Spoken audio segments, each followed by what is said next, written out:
You're welcome, sir. And quickly, it's an Africa-wide fellowship, so I'm going to invite straight away from Ghana, Ridwan Dini Usman. He works with the Star FM, and he has been one of our... Welcome, sir. Yeah, and also from Nigeria, with no intention to pair, but from the Premium Times also, we welcome Zainab. Please come to the panel. And we're also on this same panel, we have Justina. Justina is based in Mina, Niger State, and reports for The Nation newspaper. And also from Nigeria, we've got Abdul Basid. Abdul Basid writes for the Human Angle Media. So this is the panel that is going to be with you for the next 45 minutes to 1 hour. They're going to discuss what they've learned, what their key takeaways are from this fellowship. I hand over the mic to the moderator and the team. Thank you so much. Thank you very much for having us. It's always good to have people who intimidate their guests. Now to be on the other side, to be on the hot seat now. It has always been fun when they interview their sources, their guests. Now they are going to be interviewed. And I think it's going to be fun because it is what they do every day. Thank you, ADRAP. Thank you, other partners, for initiating this process. I think this is the best, this is one of the best ways to decolonize earth reporting in Africa.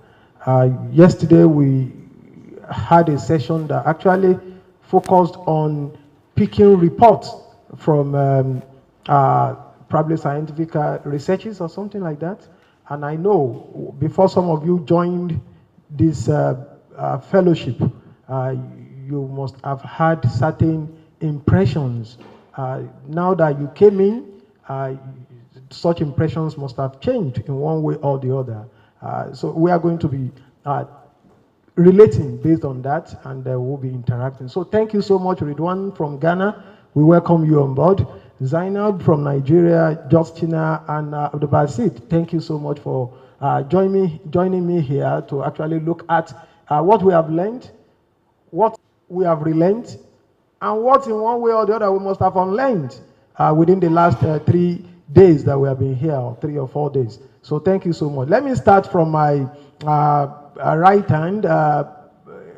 Ridwan, when you are coming to Nigeria for this fellowship. Thank you. Can you all hear me? Yes. I came with an open mind, with an open heart. I keep saying that sometimes you go for programs and people are interviewing you for an opportunity of fellowship. And like, oh, but I mean, you've done a lot. Why do you want to do this? And I'm like, even the sea accommodates water, you know. And for me, journalism is like a learning curve. And so regardless of the nature of the program you are entering, whether you've had even similar programs in the past, I feel it is important that you go with an open heart, with an open mind. And that's what I have done with this program. And I must emphasize that I have learned a lot, you know, being right from the online convening to the physical convening. I mean, it's been great. I have been exposed to ideas and perspectives that, you know, I've been doing this job for close to 8 years. I have never ever been exposed to before. And so what this has done is to shape my thinking in how I approach the African narrative. Because if you want to look at it globally, Africa takes about 25% of the global disease burden. Yet only in fact, less than 1% of the global health expenditure comes to Africa. So you ask yourself, how is the continent surviving? You know, and for me as a journalist, these are the issues that drive me, that keep me awake day and night. And so to have a program that is so passionate about changing the narrative on Africa and, making sure that we have all the resources at our disposal to be able to tell their stories, in a way that is effective, in a way that has resonance, so that somebody is in the US, somebody is in Germany, or any part of the world will listen to the African story and feel that sort of, resonance or relatability. And so it's been worthwhile, and I think it was just great that I came with an open heart and open mind, and I have really learned a lot. Thank you so much. I go to my brother, Abdul Basid. Abdul Basid, you work for Humango, right? Humango relates very well when it comes to crisis, and that is what it does. It has always been physical crisis, either war, insecurity, or people who suffer one challenge on the other. But now, having come here, do you see health forming part of the crisis to be covered by Humango? First, coming here, as Ridwan has highlighted, he came with open mind, so do I. And for me, as an early career journalist, coming here has exposed me to a vast network of experts in the field, not only in journalism, but also in the health, like meeting Dr. Larry. And again, covering the issues of conflict, which resonate to my proposal, my project proposal that I am about to do here. I'll write about the health-seeking behavior of Nigerians and the perspective of conflict-affected communities, where we have, even though we have a limited resources and access to healthcare system in Nigeria, taking Northeast, which have been ravaged by the crisis, by insurgency. So I think reporting about the health-seeking behavior, and then the issues within the communities that have been affected by this insurgency attack, with hospitals being destroyed, and also seeing the challenges that they faced with emerging diseases. So I also think that reporting about that will make a great deal out of reporting diseases, African diseases. Yeah, thank you so much. Justina, you are not new to this. I know this is not the first fellowship you'll be part of. You have been part of many fellowships that I'm aware of. But something must have been very significant about each of the fellowships that you attended. What is significant about this fellowship? What's significant about this fellowship is telling our stories the African way. One of the things we journalists don't really do is bringing out the African perspective in our reportage. We just give a general aspect. We don't look at how it really affects us, how these policies brought up by development partners, brought up by the West, affects us the African way. So what is really special about this fellowship is telling our stories the African way. And it has really, when I saw the application, I was telling the African, that African aspect spoke out to me, and I felt, okay, it's something I would really like to explore. I report health a lot, especially in Niger State. I report health in how, especially on how the insecurity has affected health a lot. And I feel, okay, I can tell this in another way, in bringing out the African perspective. How does it affect us as Africans? How does this, maybe the vaccines, the verdict, the policies, how does it affect us in the African way? So that has been one unique thing about this fellowship. Thank you so much. Let me go to Zainab. Zainab, you are also, just like Abdul Basir said, a career journalist. You've been here for the past 3 days or thereabout. I know there must have all the classes that you attended. Which one actually had most impact on you for now? And give us the reasons why it is the most impactful. Okay, thank you. As an early career journalist, and having the opportunity to be here, among expertise in different fields. I've been exposed to a lot of things that has to do with that's relating to health journalism. Health journalism is one of the aspects of journalism that actually fascinates me in so many ways, because it is a vast field whereby where you can explore. You get to learn new things. You unlearn, you relearn, and okay. In this fellowship, having come in here, I've learned so many things, and what fascinates me is, and the one which actually caught my attention is the fact checking in health journalism, and the collaboration between scientists, known as also as researchers and journalists.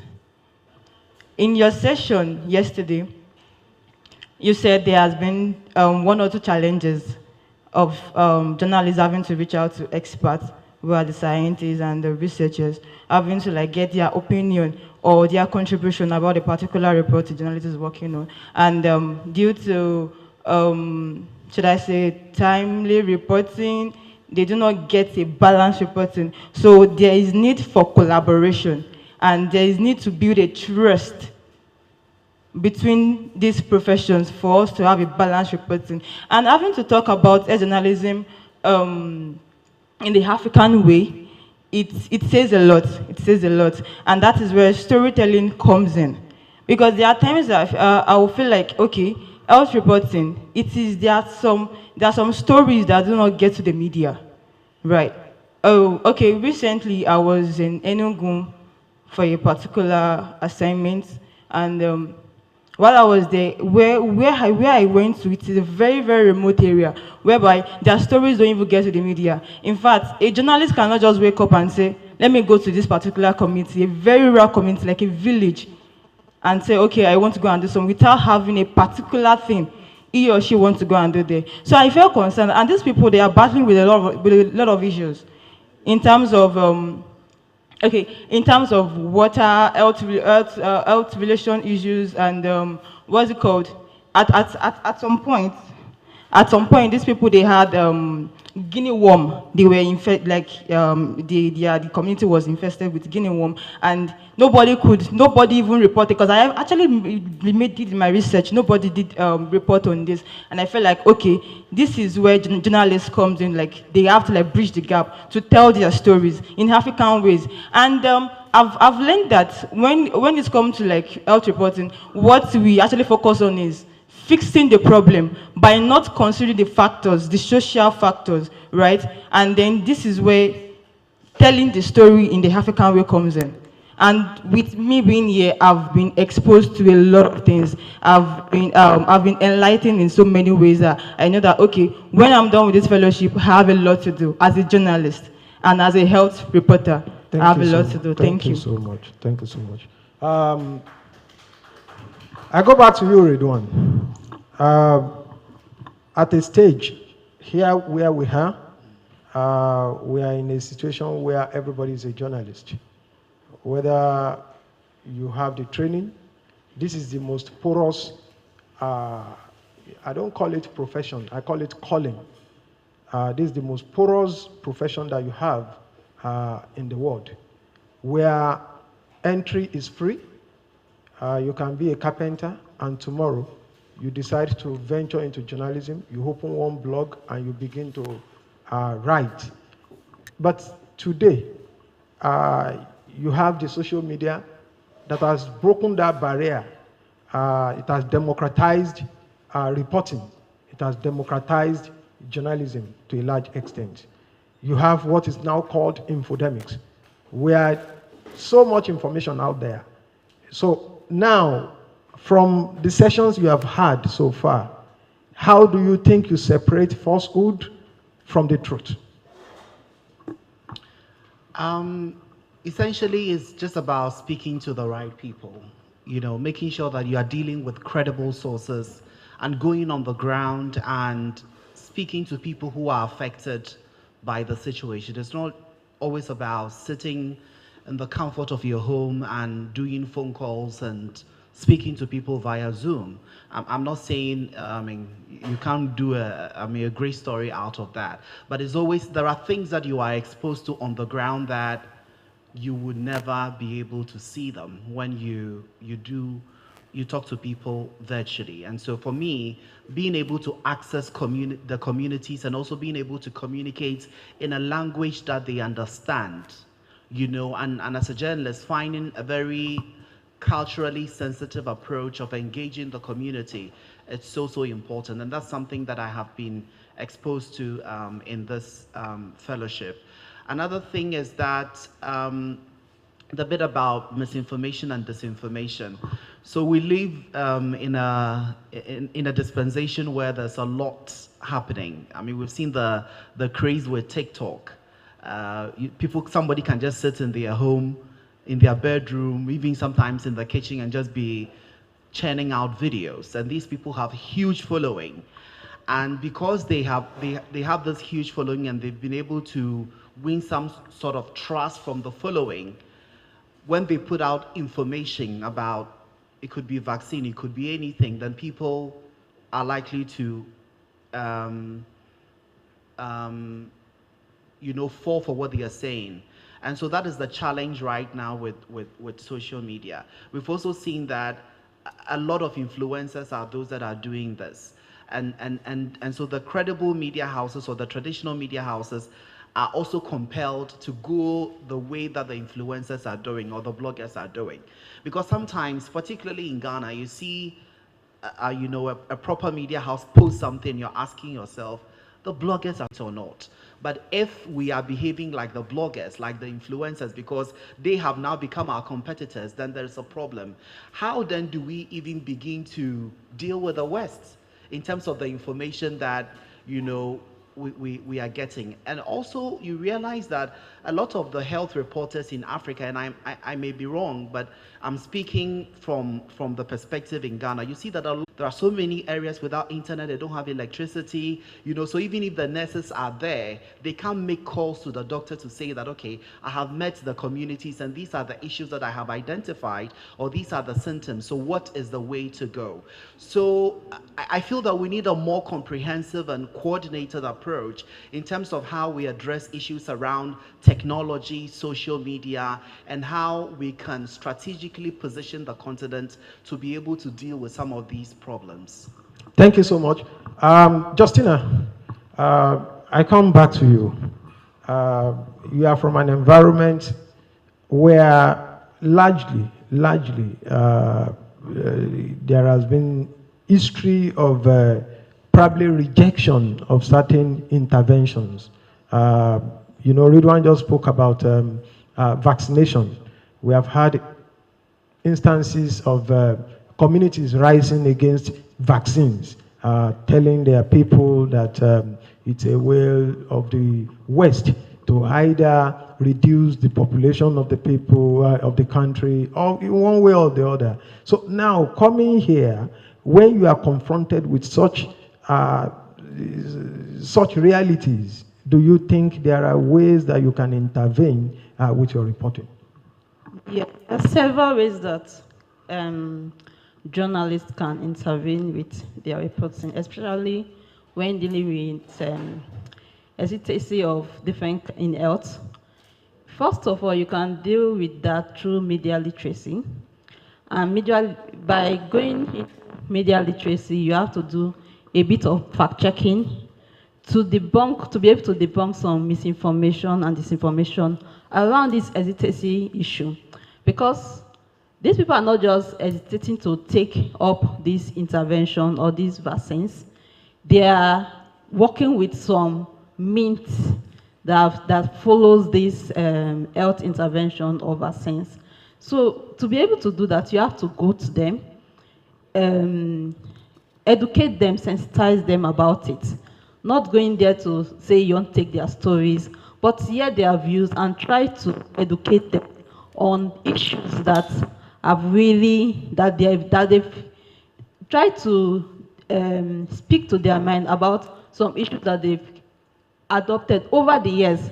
Some people have, like in Niger State, there are some places that they'll tell you, you can't come and give us vaccine because at the time the HPV, this recent HPV stuff, vaccine is going around, there was an indication that a community said that it's a way for the government to make their girls to be promiscuous, that once they give them the injection, they just become wide, and that they have experienced it in one year like that in those olden days, and if it comes back, it's going to make things worse, and they are trying to ensure that their girls maintain their morals and decency, so they won't allow them take these vaccines. So what is being done is, like some group of journalists who report health, hearing this, we have to go to some of these communities and educate them.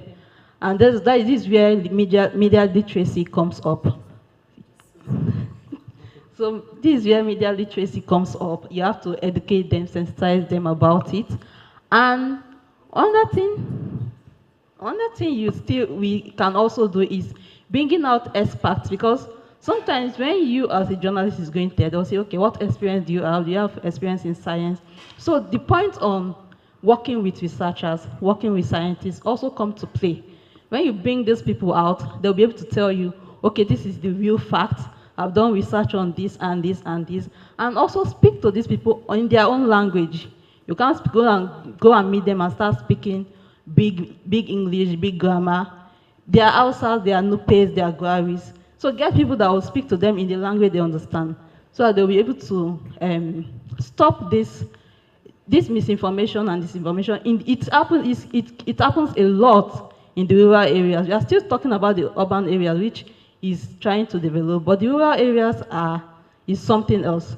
A lot of people who try to put themselves as, just because sometimes they just go to some kind of schools where they get a diploma, when they go back to their community, they just pass different kind of information. So we have to, media literacy is key in this. Yeah, I think Ridwan has a kind of an intervention to make there. Justina, I mean, to some extent I agree with you, but I also think that the trust deficit is not coming out of nothing. It's not like Africans are people who just refuse to understand. I think there are certain historical antecedents that we need to pay attention to. You know, Africa has been disproportionately affected by colonialism and its remnants. I mean, if you look at the history of black people in the US, this issue about the Tuskegee syphilis study, if you start going to it and you see how black people were treated, women having their vaginas ripped apart, you know, and all sort of, maltreatment being meted out to black people, there has been this distrust for anything foreign since the colonial period. And in Ghana, for instance, when the polio vaccine was introduced, there was a lot of resistance because there were women who had their kids suffering, you know, deformities, impairment, and stuff like that. And also, you realize that in 2015, when JSK wanted to develop vaccines for Ebola, there was no community engagement. And before long, there was an announcement in the community that they needed people to volunteer to take part in the medical trial, and people are going to be giving cash and mobile phones. And the people, you know, suspected that this is wrong. And so there was a lot of resistance, there was a lot of protest in the Volta region, and the parliamentarians now had to take their constituents' complaints to parliament, and the medical trial was halted. You know, so for the longest time, you realize that how the global north deals with Africa, you know, has been done in a way that the continent has been taken for granted. You know, it's like just go there, talk to them, and, you know, make sure that they do whatever we have discussed. But that is not the way to go. The communication has to be two-way. And we saw that during the vaccination program, even within our own internal efforts, where, the health ministries will go and sit on TV and radio and be telling people that you need to go for the vaccine, or if you don't go for the vaccine, you will die. But later they realized that it wasn't just enough to sit on TV, but you needed to go to people and answer all the barrage of questions that they had, And once they started doing that, you realize that the vaccine uptake started changing, and people started accepting it. So we need to begin to ask a lot of questions. And these people, in fact, they are more critical than us that are resisting these life-saving medications. Thank you so much.